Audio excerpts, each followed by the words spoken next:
Winchester residents are asked to save water. Another light snowmaker tracking toward parts of the Bluegrass State. We'll show you when it arrives and who it impacts just ahead.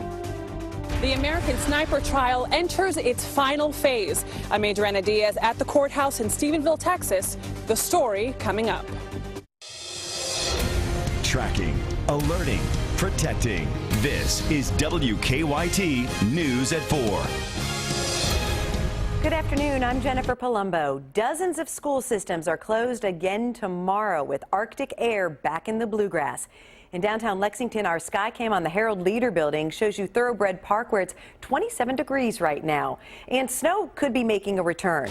Chief Meteorologist Chris Bailey is tracking it all on First Alert Defender. Chris? You know, it's impressive just how long the snow has been sticking around, Jennifer. That snowstorm we had was last Monday, and we still have a deep snowpack out there across much of central and eastern Kentucky, anywhere from 4 or 5, even up to 6, 7 inches in some of the valleys of eastern Kentucky. Take a look outside right now. We've had some clouds, we've had some clear skies kind of doing battle, and what we are seeing now in our live sky cam, the clouds in Lexington now beginning to work toward the east. So we're looking toward that eastern horizon, toward Clark County. It's where the clouds are. 27 degrees as of now, feels like 16 though, courtesy of a southwesterly wind at 14 miles an hour. That southwesterly wind actually blowing temperatures above freezing for a change into parts of southern and southeastern Kentucky. Now let's not get too carried away. It's only 33 and 34 degrees, but considering where we've been, feels like a heat wave. Wind chills into the teens now across most areas. Live First Alert Defender, nothing out there. Had another 1, 2, and 3-inch snowfall into far southeastern Kentucky very early this morning. And what Defender's picking up on now, the clouds that are out there with a lot of holes in them, though I'm watching a storm system coming together across parts of Texas over the next few days. This storm system develops, arrives in Kentucky Wednesday night. Best snow chance will be across the south and east, and we will be watching for that possible northward trend in the overall movement. If you're out and about this evening, Jennifer, temperatures mainly in the 20s. Coming up in a bit, we'll put an hour-by-hour track on that Wednesday night light snowmaker. Thank you, Chris. Thousands of Kentuckians are facing water issues today, more than a week after that brutal winter storm. The Kentucky National Guard is delivering 160,000 gallons of water a day to regional warehouses. Governor Steve Beshear's office says more than 40,000 households in 18 counties don't have water right now, and the state of emergency will remain in effect as long as needed. In Clark County, Winchester Municipal Utilities has issued a mandatory water conservation order for all customers. Officials say water main breaks caused by the Arctic air have created a water shortage. WKYT's Sam Smith has the latest in our top story at 4. There were broken water lines in homes and business. That, combined with the water main break last week, the water supply here is depleted. Winchester Municipal Utilities General Manager Michael Flynn is asking customers to save water. He says there were about 75 line breaks over the weekend. The water tanks in the area are depleted, but water is still flowing as normal. Water usage is up in the area because of a main line break on Friday. That, combined with line breaks in homes and businesses, and people dripping their faucets, water usage is up 1 million gallons compared to normal. Flynn is asking customers to make some changes to how customers use water as a precaution for now. Some of the easiest conservation measures are taking a shower versus a bath, washing the clothes. If you typically do 2 or 3 loads a day, maybe 1 load, just wash what you need to wash during the next couple of days. There's no boil order here, and there's no plans to have one anytime soon.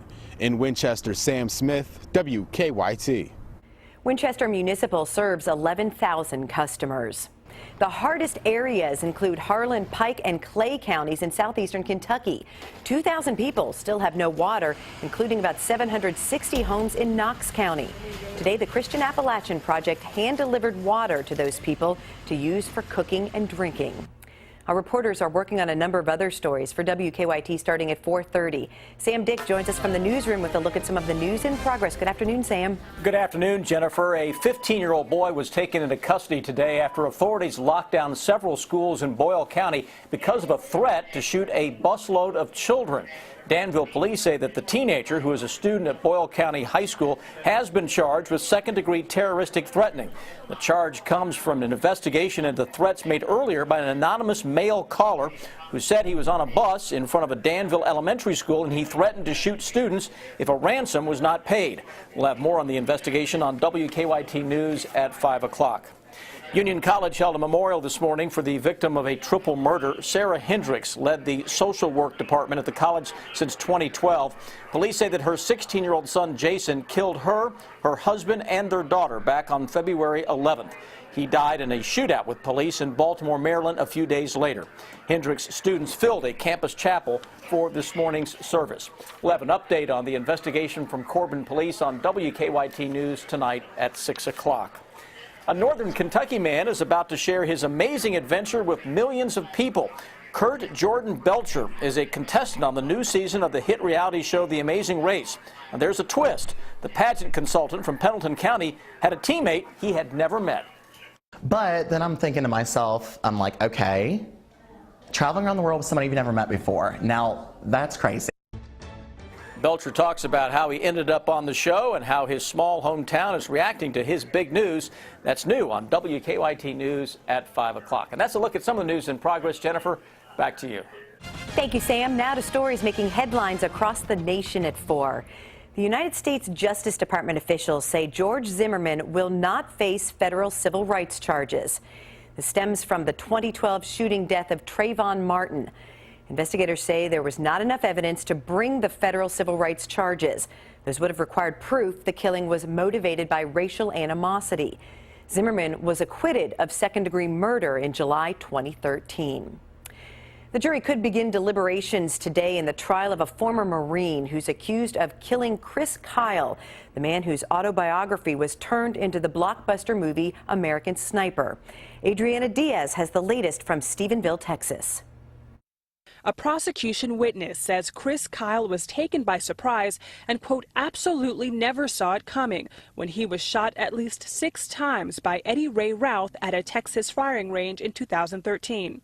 Routh's murder trial resumed Tuesday after icy conditions postponed it Monday. The 27-year-old ex-Marine is accused of fatally shooting former Navy SEAL Chris Kyle and Kyle's friend Chad Littlefield, then taking off in Kyle's truck. New Jersey forensic crime scene expert Howard Ryan testified Kyle was immediately incapacitated after the first 2 shots. Routh's attorneys don't dispute that their client shot Kyle and Littlefield, but they say he's not guilty by reason of insanity. They claim Routh is a paranoid schizophrenic and was having a delusional episode when he killed the victims. But prosecutors contend Routh knew exactly what he was doing and knew right from wrong when he opened fire. If convicted, Routh will spend the rest of his life in prison without parole. The jury of 10 women and 2 men will hear closing arguments and then begin deliberations. The trial has brought new attention to Kyle, whose memoir was turned into the film American Sniper. Kyle is credited with having the most confirmed kills of any U.S. military sniper. Adriana Diaz, CBS News. Prosecutors say Kyle and Littlefield had just met Routh the day they took him to the gun range. Follow WKYT online at WKYT.com. Join the conversation on Twitter and become a part of the WKYT Facebook family.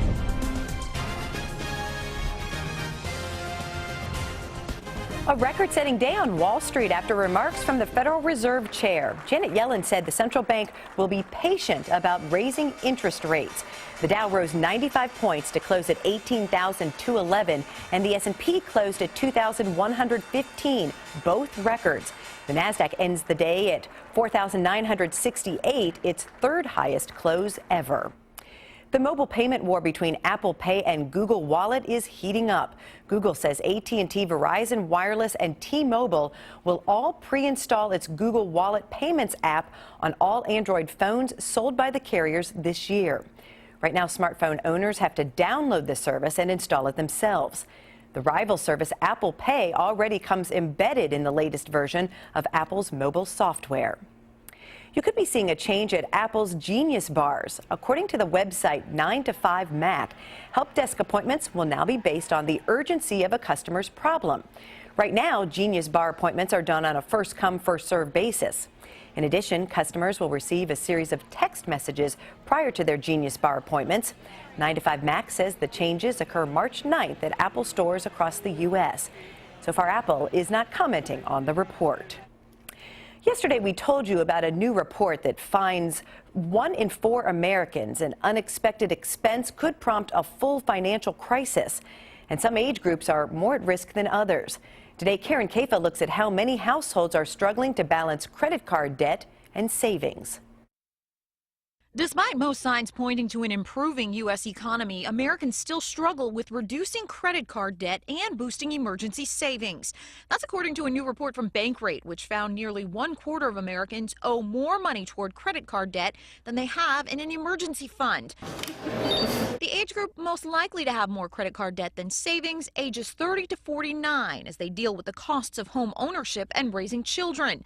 Among the least likely, senior citizens over age 65 and millennials who have been wary to take on debt in addition to their burden of student loans. The good news is that a majority of Americans in the survey, 58%, do have more emergency savings than credit card debt. Most financial experts recommend an emergency fund that could cover 3 to 6 months of basic expenses like a mortgage or rent, utilities, transportation, and food. That goal may seem daunting to some, so consider starting with a smaller target like $500 or $1,000. And it could be the right time to get savings started if you're getting a tax refund and will have some extra cash on hand. For Consumer Watch, I'm Karen Kafa. All-day bake-a-thon benefiting children in need that started this morning in Lexington. Deanne Stevens out and about today, joining us from Maxwell Street Presbyterian Church with a whole lot more. Hey there, Deanne. Good afternoon, guys. We are here. It's like a big, huge bake shop with a ton of volunteers. I wish we had this many volunteers in my kitchen to do the cooking. Ashley Gann is with us. And Sweet Blessings, what a blessing your organization is to so many. Tell folks about it. Well, Sweet Blessings, we are a nonprofit ministry, and we make birthday cakes. Well, we think they're pretty special, unforgettable birthday cakes for children who are living in poverty or who have a life-threatening illness. Hard to think about. There are so many kids who have never even seen a birthday cake, but you guys kind of take place for that. We do, and there's so many families who are going through hardships. I mean, we've had children who have, their parents have died, they're living, kinship care, and families may really want to be able to do something for the child, but they just can't, and we're able to just kind of fill that gap. Okay, let's show folks what's happening in here, because since 9 o'clock this morning, I would go crazy if I was in a kitchen this long. The good thing is they're doing it for others, but since 9 o'clock this morning, these volunteers have been here and putting in all kinds of work. Absolutely, and these volunteers, a lot of them are here every single Tuesday, but we also have lots of brand new volunteers in today for the bake-a-thon, and they'll be here until we finish all 110 cakes. Yeah, so you're trying to get 110 cakes. Now, how does it work? Do folks sign up? They go through a process to get one of the cakes? To get one of the cakes, basically, we work on a referral basis. So a church, school, social service provider, they make the referral to us, tell us all about the kiddo, and we make their cake and give it back to them, and they then give it to the child. You even have some special requests for certain cakes, don't you? We do have special requests every once in a while, and I learn a whole lot about youth culture. Right, exactly. All right, what's your website so folks can get more info? Sure, it's www.sweetblessingscakes.org. Okay, now listen, coming up at 4:50, we're moving into the other room where a whole other host of volunteers are decorating. These cakes are magnificent. Such a cool thing that they're doing with the Bake-a-thon with Sweet Blessings. I'm Deanne Stevens, out and about. Back to you guys. It's such a fantastic organization, what they do, helping so many children. Oh, absolutely. And I'm wondering how Deanne couldn't help but try to sneak a little taste in there somewhere. That's probably in the next half hour. Yeah, look good. It's time for Better Living, health, education, and consumer news that impacts your life. A new Australian study finds anger can increase the risk of a heart attack. Researchers say the risk is more than 8 times greater during the 2 hours after a person gets really angry. Arguments with family or co-workers were the biggest triggers for anger-associated heart attacks. Long-lasting contraceptives are becoming more popular with women. According to the numbers, IUD use increased 83% from 2006 to 2013, and implants tripled in use during the same time period. CDC data shows more women are using IUDs and hormonal implants because they're effective and safe. They're currently most used by women aged 25 to 34. People resistant to aspirin may suffer more severe strokes. That's according to a new study that involved more than 300 stroke patients.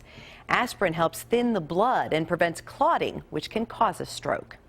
If you plan to hit the mall, a new study suggests you should first get a meal. Researchers at the University of Minnesota conducted experiments that show hunger may push people into buying more than they would if they were shopping on a full stomach. Scientists say the same biological drive that causes people to crave food may cause them to pile more clothes and other items into their shopping carts. Texting is becoming more diverse. Apple is testing multicultural icons in an update to its operating system. These new options include different skin tones and same-sex families and couples, all in an effort to reflect its users. Apple had been criticized for a lack of diversity in its smiley face options. For more health, education, and consumer news, go to WKYT.com and click on Better Living.